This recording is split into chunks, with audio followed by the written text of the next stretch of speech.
आज तुम दोनों की मौत होगी। आज ये सारा किस्सा ही खत्म होगा।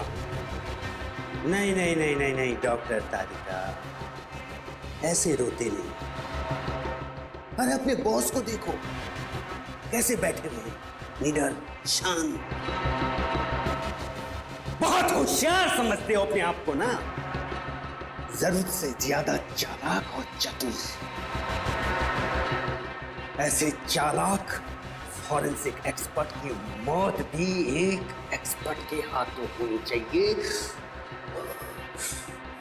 वो होगी।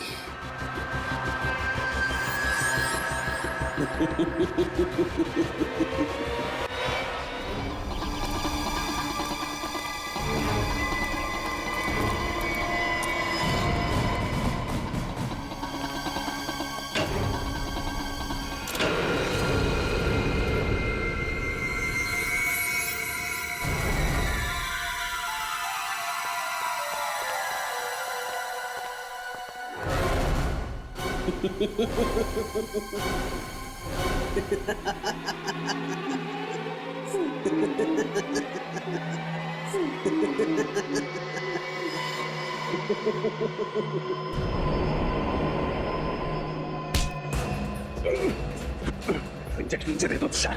और किसी नहीं, सीआईडी मुझे जिंदा कभी नहीं पकड़ सकती है। मैं ये इंजेक्शन खुद इंजेक्ट करूंगा। नहीं नहीं,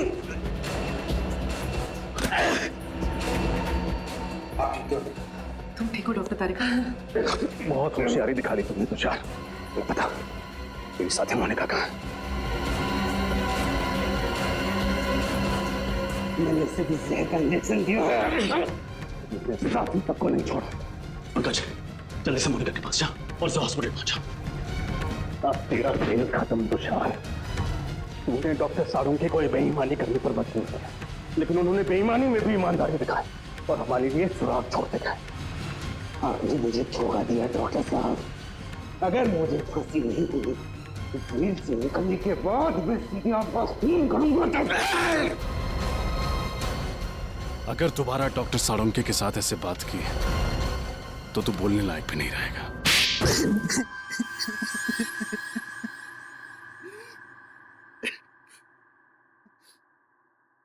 कितनी मेहनत से मैंने ये पूरा प्लान तैयार किया था। एक तीर में 5 शिकार, लक्षिता, इंद्राणी, राहुल, विशाल, शौनक, सबको एक साथ अपने रास्ते से हटाने का प्लान बनाया था मैंने। इंद्राणी और लक्षिता को तुमने क्यों मारा? क्योंकि मैं इनकी पूरी जमीन हड़पना चाहता था, इसलिए मेरे लिए इनका मरना बहुत जरूरी था। मैंने इन्हें इस तरीके से मारा कि इनके खून के इल्जाम में ये तीनों फंस जाएं और इन्हें फांसी की सजा हो जाए। क्योंकि इन तीनों ने लक्षिता और इंद्राणी को जान से मारने की धमकी दी थी, इसलिए सबको यही लगता कि खून इन तीनों ने किए। लेकिन इस सब में डॉक्टर साळुंखे को क्यों फंसाया तुमने? क्योंकि सीआईडी डॉक्टर साळुंखे पर बहुत भरोसा करती है। उनकी फॉरेंसिक रिपोर्ट के आधार पर केस की तहकीकात आगे बढ़ाती है। यहाँ तक कि अदालत में फॉरेंसिक रिपोर्ट को बहुत महत्व दिया जाता है। इसलिए मैंने डॉक्टर साळुंखे को गलत फॉरेंसिक रिपोर्ट बनाने के लिए मजबूर किया। तुम्हारा दिमाग खराब है? तुमने पूरी की पूरी सीआईडी टीम के पीछे अपने स्नाइपर लगा रखे हैं? वो भी बहुत अच्छे स्नाइपर। इनका निशाना कभी चूकता नहीं है डॉक्टर साहब। इसलिए मेरे कहे अनुसार अगर आपने इस मर्डर केस में इस फॉरेंसिक रिपोर्ट में बदलाव नहीं किया ना तो क्या? तो मैं आपकी पूरी सीआईडी टीम को एक साथ एक समय मरवा डालूंगा। मेरी मदद करेंगे ना? देखो तुम, आप मेरी मदद करेंगे। अगर आपने एक भी सीआईडी ऑफिसर को इन्फॉर्म करने की कोशिश की ना तो मैं पूरी की पूरी सीआईडी टीम को खत्म कर दूंगा। जरा सोचिए डॉक्टर साहब, 16 साल पुराने आपके दोस्त और सीआईडी टीम, इन सब की मौत के जिम्मेदार आप होंगे। आप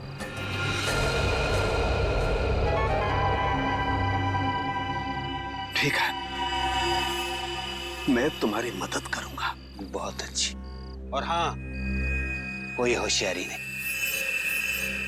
हमारी हर चीज अभी रिकॉर्ड करेगा। तुमने डॉक्टर साळुंखे पर दबाव डालने के लिए हमारी जान लेने की धमकी दी। एक इंसान के पीछे एक हैवान छुपा हुआ है। अब बताओ, 10 सितंबर की रात को पनवेल के फार्म हाउस में क्या हुआ था? मुझे पता था अंधेरे में गोलियां चलाने के बाद राहुल, शौनक और विशाल को यही लगेगा कि उन्होंने लक्षिता और इंद्रानी को मार डाला है। जब वो वहां से भाग रहे थे तब मैंने वॉचमैन संतरू का इस्तेमाल किया। मुझे एक चश्मदीद गवाह की जरूरत थी जिसके बयान पर सीआईडी भी भरोसा करती और जो बाद में अदालत में भी तीनों के खिलाफ गवाही देता। प्लान तो तुमने बहुत मेहनत से बनाया था, लेकिन डॉक्टर साळुंखे की होशियारी और हमारी टीम की सूझबूझ और एकता के कारण तुम्हारा प्लान कामयाब नहीं हुआ। अब तुम्हारे खिलाफ ऐसा केस तैयार करेंगे कि इस डबल मर्डर के लिए तुम्हें फांसी ही होगी। साळुंखे, यार हमने तुम पर शक किया, मगर तुमने अपना सब कुछ दांव पर लगा दिया हमें बचाने के लिए। सॉरी यार। अरे सॉरी? हाँ सॉरी। कम ऑन यार, अरे मेरा फर्ज था ये सब कुछ करना। पिछले 16 साल से हम लोग एक परिवार की तरह से काम कर रहे हैं। सीआईडी मेरा अपना परिवार है यार। हाँ मैं मानता हूं, एक पल के लिए मुझे कश्मकश थी कि मैं सीआईडी को भी बचाऊं और अपने प्रोफेशन के साथ गद्दारी भी नहीं करूं। ये प्रॉब्लम थी मेरे सामने, लेकिन यार Pradyuman please don't say sorry यार, प्लीज। चलो ठीक है, जो हुआ सो हुआ, है ना, भूल जा यार। लेकिन सबसे खुशी की बात क्या है मालूम? जो तू सही सलामत वापस आया वन पीस में। आना ही था मुझे वापस। मुझे पूरा भरोसा था तुम लोगों पर। मुझे मालूम था तुम लोग मुझे कभी कुछ नहीं होने दोगे। तू रोता क्यों है? रो नहीं रहा हूं मैं यार, रो नहीं रहा हूं मैं यार।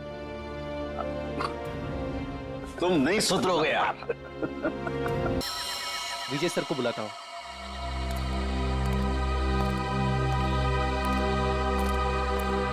Hello sir. हेलो विजय सर। हाँ बोलो दीपक। सर इधर लफड़ा हुआ है। तुम्हें पक्का यकीन है? हाँ सर। कहाँ हो तुम? इधर पानी चिल्ली में। ठीक है, हम अभी पहुंचते हैं।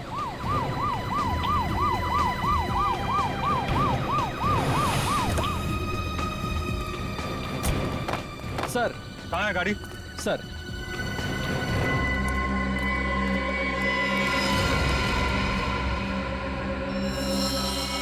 आदमी भी वही है और गाड़ी भी वही है।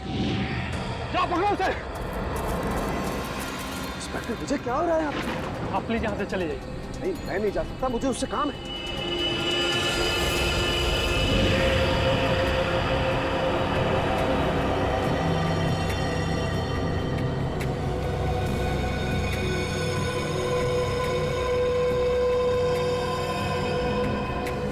अब क्या करें सर? सीआईडी को फोन करना पड़ेगा।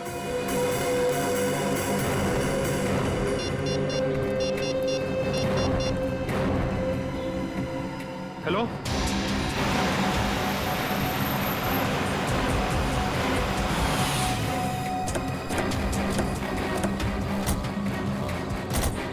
Hello sir. संगत का है? सर गाड़ी के अंदर।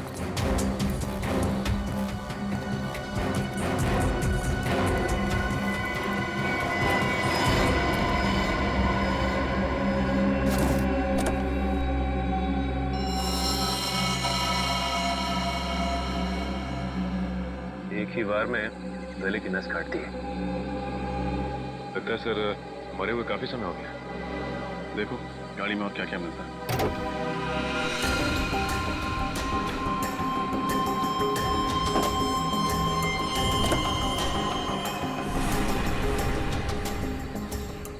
सर यहाँ ये गाड़ी की पिछली सीट पे खून के धब्बे।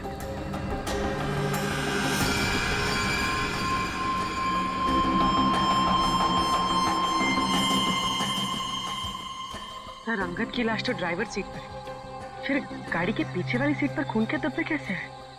हाँ पुल्ली, ये बात तो है। आपको कैसे पता चला कि इंद्रानी और लक्षिता के मर्डर केस में अंगद का कनेक्शन? दरअसल बात यह है सर कि 10 सितंबर की रात को मैंने इस आदमी को डॉक्टर साळुंखे के साथ देखा। तभी जिंदा था।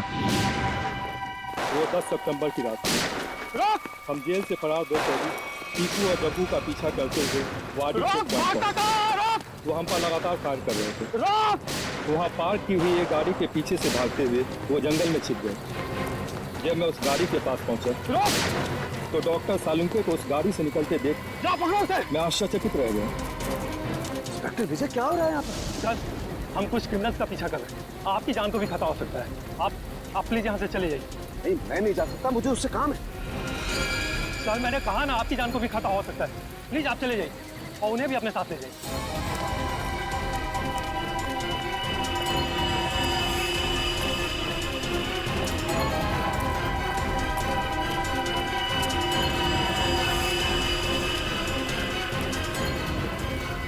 10 सितंबर को आपने डॉक्टर साळुंखे को अंगद के साथ देखा था। 10 सितंबर को तो इंद्राणी और लक्षिता का खून हुआ था। सर, हमने उनसे कहा था कि वो दोनों वहां से चले जाएं। वहां गोलियां चल रही थी, उनकी जान को खतरा था। लेकिन डॉक्टर साळुंखे जिद करने लगे कि उन्हें इस आदमी से कुछ जरूरी बात करनी है। एक बात समझ में नहीं आई, लक्षिता और इंद्राणी के मर्डर से पहले साळुंखे साहब अंगद को कैसे जानते थे? और आखिर ऐसी क्या बात थी कि वो दूसरा रात अंगद से मिलने गए? ये सवाल तो डॉक्टर साळुंखे से एसीपी सर ही पूछ सकता है। ये रही डॉक्टर साळुंखे की तैयार की गई फॉरेंसिक रिपोर्ट, जो उन्होंने सितंबर 11 को तैयार की थी। और इस फोल्डर में दोबारा की तैयार की गई पोस्टमार्टम रिपोर्ट है, जो तारिका और मैंने मिलकर तैयार की। और क्या अंतर है दोनों में?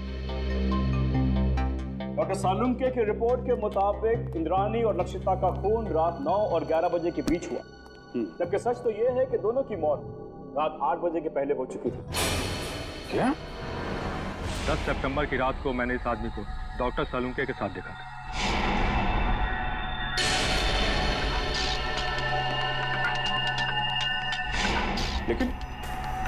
लेकिन डॉक्टर साळुंखे ऐसी गलती कैसे कर सकते हैं? मुझे भी हैरानी हो रही है अभिजीत। और तो और लाश के ऊपर जो बुलेट वुंड्स थे, उसकी साइज भी उन्होंने गलत लिखी थी। असली घाव तो इससे काफी छोटे थे। नहीं, साळुंखे साहब ऐसी गलती कर ही नहीं सकते। कहीं ऐसा तो नहीं कि आप लोगों के हाथों से कोई गलती हुई हो? इसकी कोई गुंजाइश नहीं, हमने रीचेक किया था। एक बार पोस्टमार्टम हो चुका है, क्या दूसरी बार किया हुआ पोस्टमार्टम रिपोर्ट सही होता है? You are right officer. 24 घंटों के अंदर अंदर की गई पोस्टमार्टम रिपोर्ट सबसे एक्यूरेट होती है, क्योंकि उसके बाद बॉडी के ऑर्गन सड़ना शुरू हो जाते हैं। इसीलिए प्रिजर्व की गई लाशों पर ब्लड कल्चर्स और टॉक्सिकोलॉजी रिपोर्ट करना बहुत मुश्किल होता है। पर तो लक्षिता और इंद्राणी को मरे हुए तो 5 दिन हो गए। You are right officer.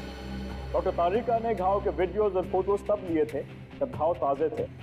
इससे दोबारा ऑटोप्सी करने में हमें बहुत हेल्प मिली। डॉक्टर तारिका, आपने ये तो मैंने इसलिए किया अभिजीत, मुझे डॉक्टर साळुंखे पर शक हो रहा था, वो पोस्टमार्टम ठीक से नहीं कर रहे। सॉरी। नहीं, तुम्हें परेशान होने की जरूरत नहीं है तारिका। तुम सिर्फ अपनी ड्यूटी कर रही थी, डॉक्टर साळुंखे के साथ गद्दारी नहीं। और क्या जो डॉक्टर साळुंखे ने अपनी रिपोर्ट में नहीं लिखा है या गलत लिखा है डॉक्टर समीर?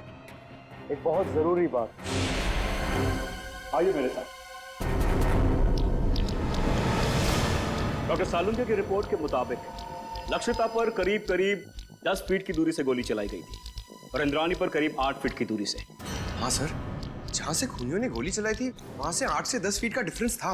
लेकिन घाव के टिश्यू कल्चर से हमें ये पता चला कि खूनी ने लगभग 20 से 25 फीट की दूरी से गोली चलाई थी और खून पिस्टल से नहीं बल्कि स्नाइपर राइफल से हुआ था। स्नाइपर राइफल से? सर, कोई घर में स्नाइपर राइफल यूज क्यों करेगा? और वैसे भी विशाल, शौनक और राहुल ने कहा था कि उन्होंने पिस्टल इस्तेमाल की थी और सर्चिंग के टाइम हमें कोई राइफल मिली भी नहीं थी। और डॉक्टर तारिका, फार्म हाउस से हमें ये 9mm बुलेट्स मिले, किसी राइफल के बुलेट्स नहीं। यही बात तो हम साबित करना चाहते हैं रजत, कि खूनी ने पिस्टल से नहीं बल्कि राइफल की हाई स्पीड बुलेट से खून किया था। और जब वो गोलियां लक्षिता और इंद्राणी के शरीर से बाहर निकल गई, तब खूनियों ने वो गोली कहीं छिपा दी हो। ये बात मैं आप सबको डेमोन्स्ट्रेट करके एक्सप्लेन कर सकता हूँ। ये स्कल ए है, इस पर हमने ठीक उसी साइज का छेद किया है जो लक्षिता के सर पे, और स्कल बी और स्कल सी बिल्कुल सही सलामत है। मैं अभी आप लोगों के सामने स्कल बी पर .22 पिस्टल से 10 फीट की दूरी से फायर करूंगा और स्कल सी पर स्नाइपर राइफल से तकरीबन 20 फीट की दूरी से फायर करूंगा। जाहिर सी बात है कि दोनों बुलेट से अलग अलग किस्म के घाव होंगे। तो जो घाव लक्षिता के सर के घाव से यानी स्कल ए के घाव से मैच करेगा, वो घाव मर्डर वेपन से किया गया होगा। राइट। गुड।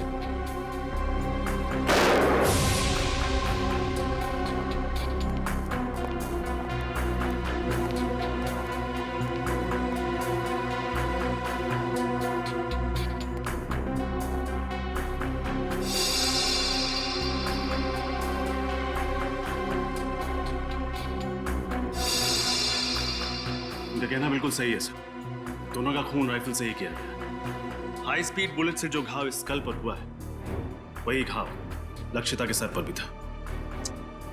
विश्वास नहीं हो रहा है सालू के साथ ने इतना बड़ा झूठ बोला हमसे। विशाल, शौनक और राहुल को लेकर आओ, उन्हें फार्म हाउस लेके चलते हैं, देखते हैं एग्जैक्टली वहां पे क्या हुआ था।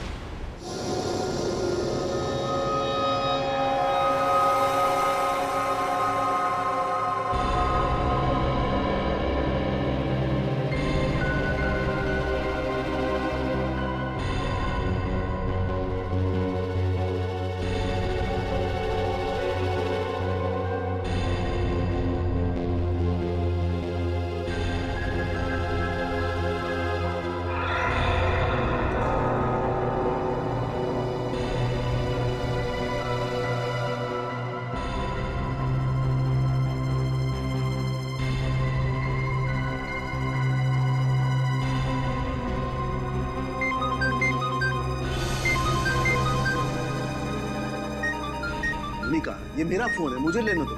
डॉक्टर सालुंके, आप शांत हो जाइए। अगर आप इतना चिल्लाएंगे तो आपका बीपी हाई हो जाएगा।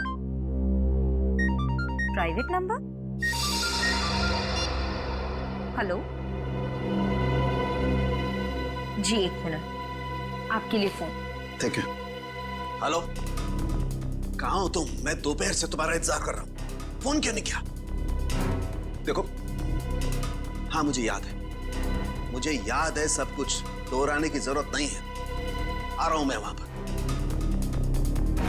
क्या तुम्हारा दिमाग खराब हो गया? देखो, जो कुछ करना है मेरे साथ करना, उसे कुछ भी नहीं होना चाहिए। हाँ ठीक है, आ रहा हूं मैं।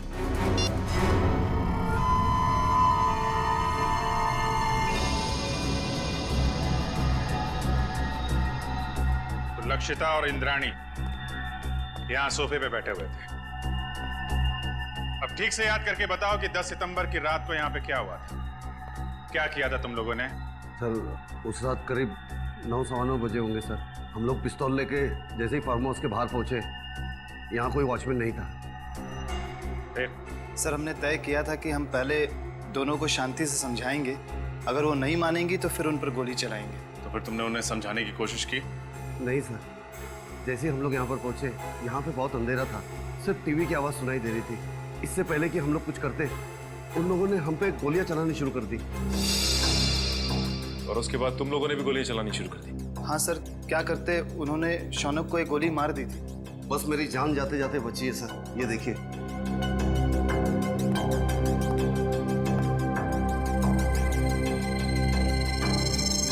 जब तुम्हें ये गोली लगी तो तुम कहाँ खड़े थे?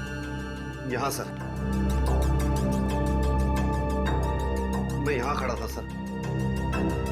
जैसे ही मुझे गोली लगी, मैं वहां पर उस दीवार पर जाके टकराया और मेरा सर वहां पर लग गया।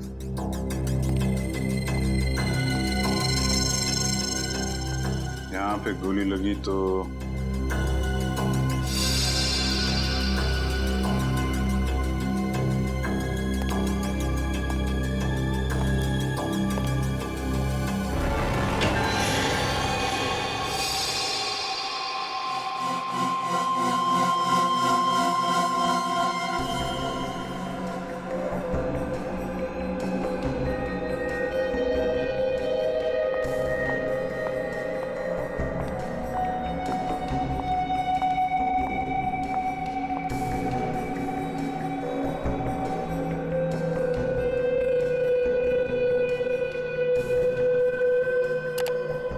डॉक्टर तारिका, गाड़ी की बैक सीट पर जो खून के धब्बे मिले हैं उनकी जांच हो गई है। 2 अलग अलग लोगों का खून है और दोनों में औरत का डीएनए मिला है।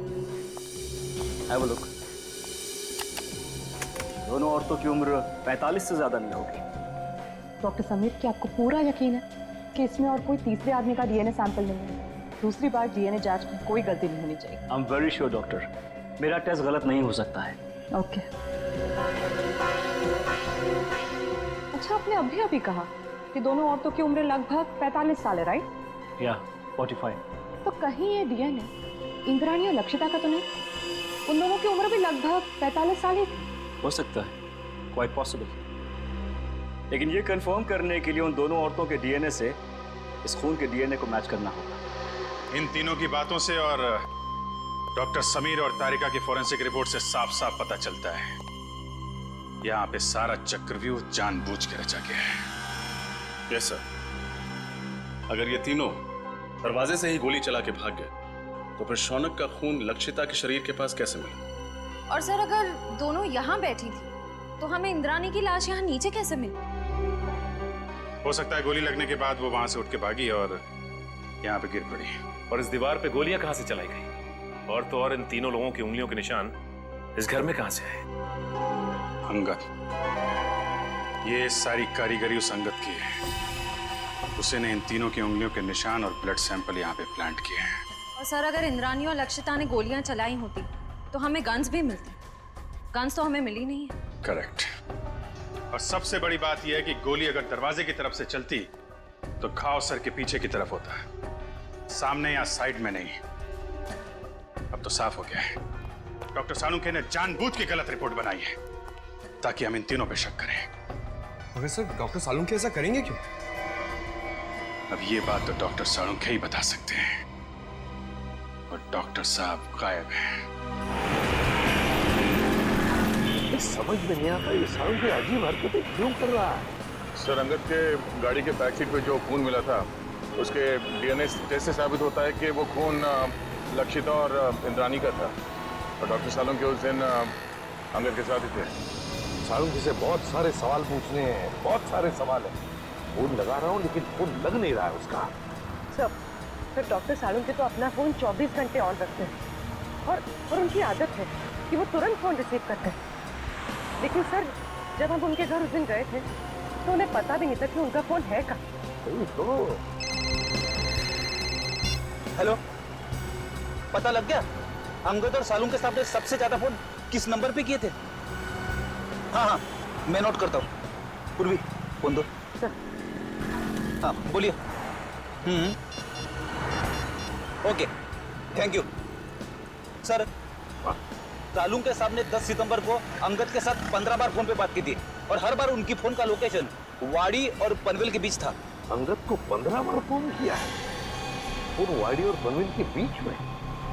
सर, ये अंगद किसी प्राइवेट नंबर से फोन पे बात कर रहा था, इसीलिए उसका मोबाइल फोन ट्रेस नहीं हो पाया। और 15 सितंबर को रात 9 बजे सालुंखे साहब का मोबाइल शादीन मॉल के पास ट्रेस किया गया है। शादीन मॉल? सर, डॉक्टर तारिका से मिलने के बाद अभिजीत और मैं वहाँ डिनर के लिए गए थे और इसी मॉल के पार्किंग लॉट में सर मुझे गाड़ी के विंडशील्ड पे चॉकलेट के पेपर पे लिखा हुआ वो सुराग मिला था। और उसी सुराग के जरिए हम लोग होटल रेड सेंट्रल के कमरा नंबर 111 तक पहुंचे। सर, इसका मतलब डॉक्टर सालुंखे ने आपकी गाड़ी पर वो सुराग हमारे लिए छोड़ा था? सर, मतलब डॉक्टर सालुंखे हमारी मदद करना चाहते हैं? पहले ये सालुंखे काम बिगाड़ता है और फिर सुधारने के लिए हमारी मदद भी कर रहा है। वाह, सालुंखे को तो सच्चाई बतानी ही पड़ेगी। सच्चाई बतानी पड़ेगी सालुंखे को।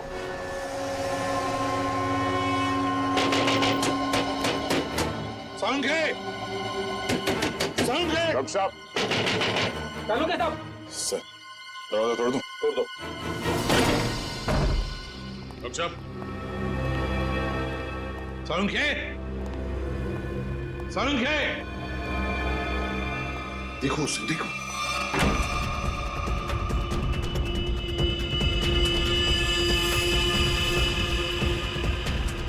अबे पकिया, उठ! सीआईडी वाले आगे। सालुंखे! डॉक्टर साहब! डॉक्टर साहब!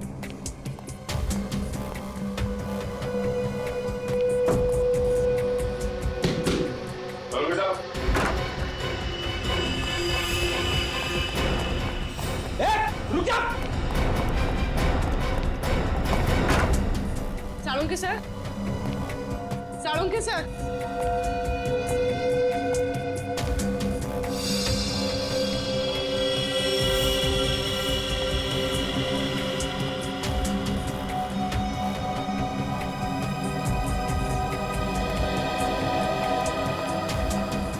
साळुंके गायब है ना?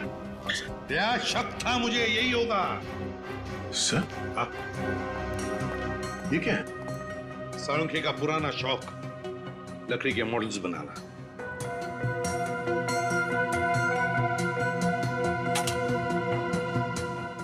डॉक्टर साहब का मोबाइल सर। मोबाइल छोड़कर गया वो? ऑफ है।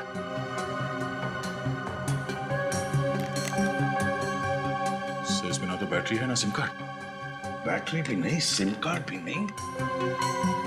सर साळुंके सर तो कहीं नहीं, मगर अंदर के कमरे में काफी सारे मॉनिटर्स का सेटअप लगा है, सीसीटीवी मॉनिटर। CCTV monitors?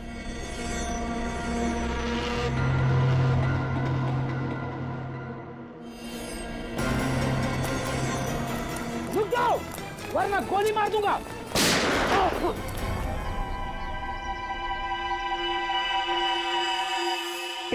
बच गया, बच गया, लेकिन अब नहीं बचोगे बच्चों।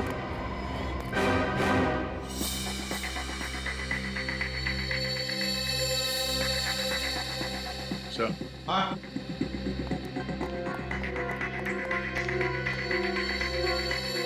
ये देखिए सर, खुफिया कैमरा। लगता है कोई डॉक्टर साळुंके के ऊपर नजर रखे हुए था। सर और ये मोनिका भी कहीं दिखाई नहीं दे रही। सर मुझे लगता है साळुंके सर को ये कहीं लेकर गई होगी सर। कहाँ? ये दोनों बताएंगे सर। हमें कुछ नहीं मालूम साहब। क्या जानते हो तुम लोग? साहब कुछ नहीं जानते सर। कुछ नहीं जानते? कुछ नहीं जानते? साहब हम तो सिर्फ घर की देखभाल करते हैं साहब। डॉक्टर साळुंके और मैडम मोनिका के जाने के बाद घर में कोई ना देख पाए सर। डॉक्टर साळुंके कहाँ है? हमें कुछ नहीं मालूम सर। तो छोटे मोटे टपोरी है सर। हमें कहा गया था इस घर पे नजर रख के, और जब भी कोई इधर ताक झाक करे तो हमें खबर कर दे। तुमने अभी तक ये नहीं बताया कि डॉक्टर साळुंके और मोनिका कहाँ है? बताओ। कैसे बताए सर? हमें खुद को नहीं पता। हमें तो इतना पता है कि जब तक राहुल, शौनम और विशाल को अदालत सजा नहीं दे देती तब तक डॉक्टर साळुंके को अपने कब्जे में रखने का है। सर हमने आपको सब कुछ बता दिया है सर, अपना जुर्म भी कबूल कर लिया है सर। और सर ये भी बता दिया है कि हमने लक्षिता और इंद्राणी का खून कैसे किया, फिर हमें यहाँ क्यों बिठा के रखा है। ये बताने के लिए कि इंद्राणी और लक्षिता का खून तुम लोगों ने नहीं किया। क्या?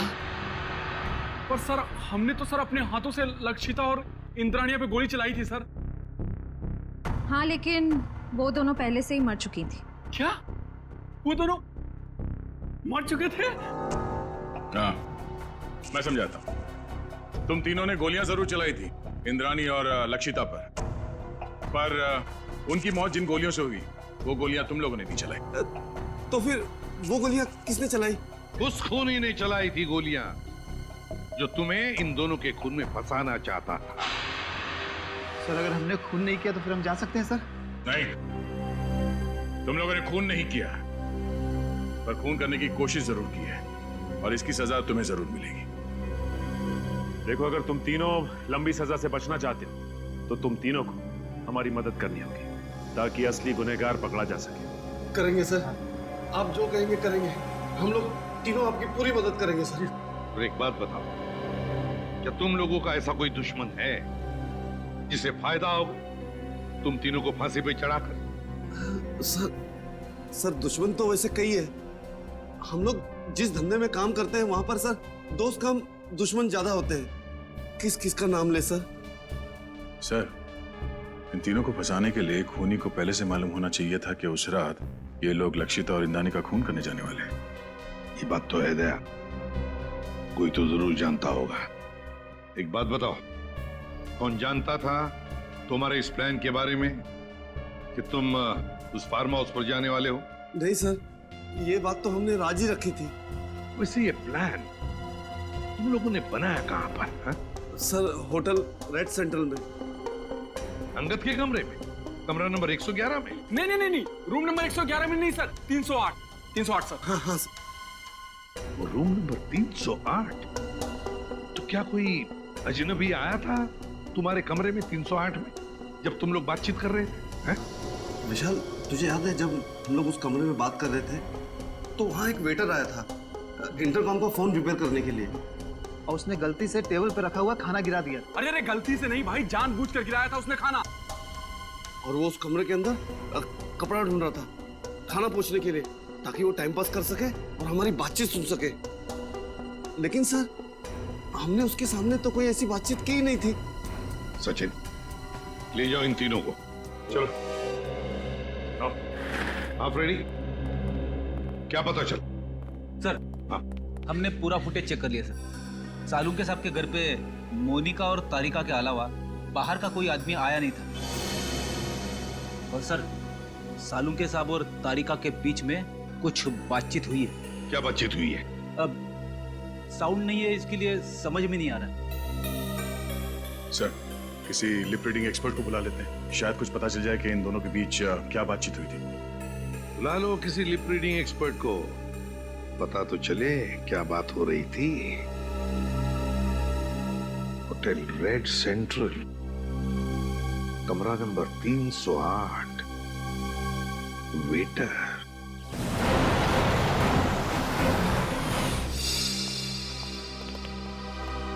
हेलो सर, आप लोग फिर से यहाँ? हमें कमरा नंबर 308 दिखाओ, जहाँ पे शौनक, विशाल और राहुल ठहरे थे सितंबर 10 को। क्यों, क्या हुआ? क्यों क्या बात नहीं, पहले चाबी दो और उस वेटर अमित को बुलाओ।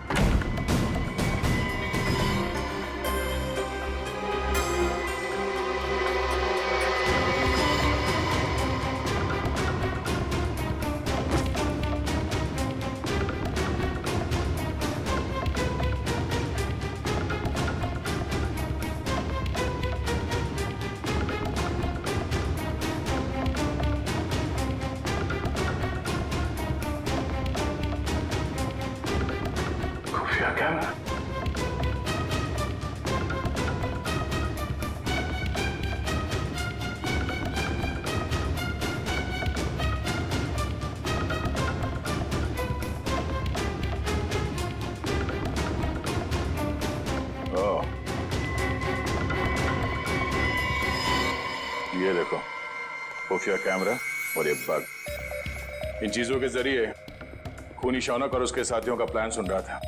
सर, अमित आ गया। आइए अमित जी, आइए। बैठ बैठ इधर। तूने लगा था ना ये कैमरा और ये बग इस कमरे में, ताकि तुम विशाल, शौनक और राहुल की बातें सुन सको। क्यों? नहीं सर, मैंने कोई बग नहीं लगाया सर, मैंने कोई बग नहीं लगाया सर। देख, सच बोल, वो बग हमें मिल चुका है, समझा? बात यहीं पे बताएगा या कहीं और ले चले तुझे? हाँ सर, हाँ, मैं नहीं लगाया था बग सर, मगर मैंने ये अंकल साहब के कहने पे ही किया था साहब, और उन्होंने मुझे 50,000 के बदले में 2 काम करने को कहा था साहब। कौन से 2 काम? सर, एक काम तो किसी बहाने इसी कमरे में बग और कैमरा लगाने को कहा था साहब। और दूसरा काम? दूसरा काम लक्षिता और इंद्राणी मैडम को इस होटल के बाहर किसी इलाके में छोड़ने को कहा था साहब। कब की बात है ये 10 सितंबर शाम को 6:45 बजे के आसपास का टाइम था सर। 10 सितंबर। चल, हमें वो जगह दिखा जहाँ पे तुमने लक्षिता और इंद्राणी को छोड़ा था। चल चल।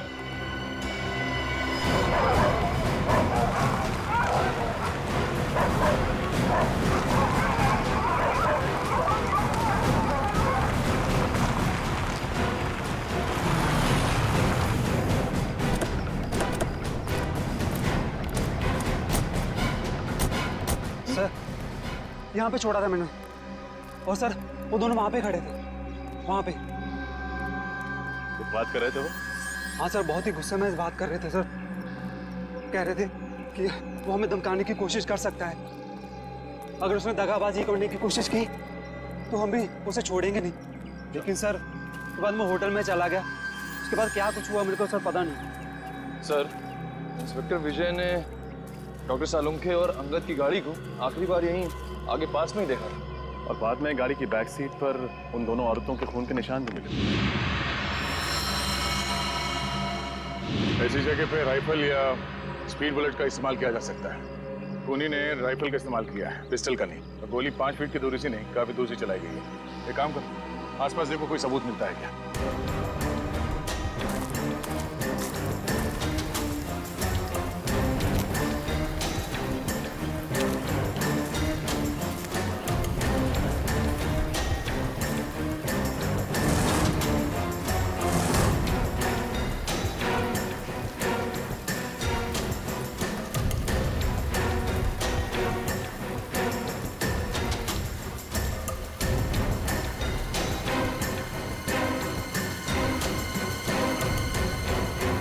दो गोली और इस पे खून भी लगा हुआ है। दो गोली एक ही जगह पे कैसे? मतलब जो भी हुआ यहीं आसपास कहीं हुआ है। सर, निकल। सर, इस झाड़ी में ये सैंडल मिला है सर, इस पे खून लगा हुआ है, लेकिन सर खून सूखा हुआ है सर। खून लगा? हाँ सर।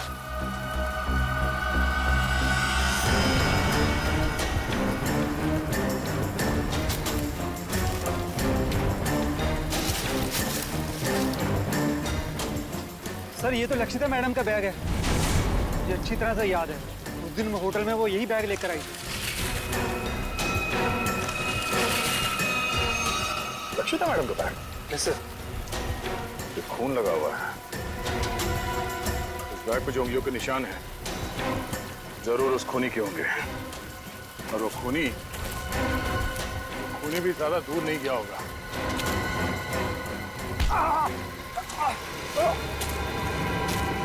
तो?